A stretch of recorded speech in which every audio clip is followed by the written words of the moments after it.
the Brazos Valley. This is KRHD News. Thanks for joining us for KRHD News at 5. I'm Brittany DeFran. The war in Ukraine rages on. Millions of people fleeing for their lives as Ukrainians here in Texas watch in horror. Tonight, Texas A&M is stepping up to give them support. KRHD News reporter Rebecca Fiedler explains. Approximately 15 students from Texas A&M and Tarleton State University have already applied for the Regents Grant, which will offer them up to $25,000 each per academic year.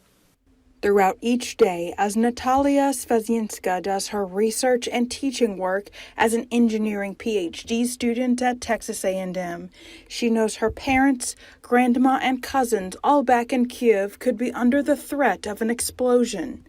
I never stopped thinking about it. It's kind of like part of my brain right now is always occupied with that.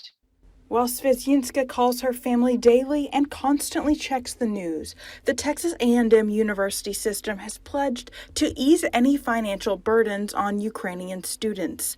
The Chancellor's office enacted the historic Regents Grant, established first for student survivors of Hurricane Katrina.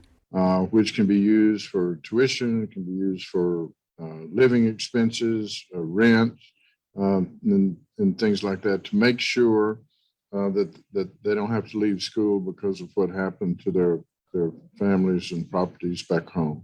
Chancellor Sharp anticipates that at least 24 or more people will apply for this grant over time. The grant may continue on past this academic year if the war in Ukraine continues.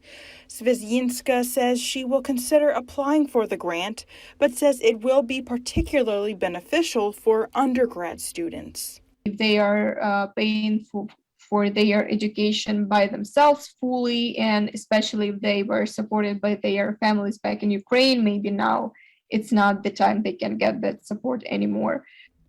Svezinska says the faculty at Texas A&M have been supportive of her emotionally as she adjusts to this new reality.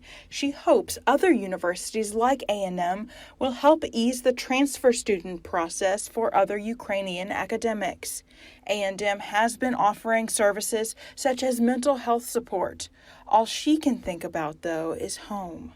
I am the last one who needs the counseling because I'm sitting in College Station in Texas. It's warm outside. I have food, I have money, I don't have a fear that a missile will fly through my window any moment. Reporting in Brazos County, Rebecca Fiedler, KRHD News. 4 million people have fled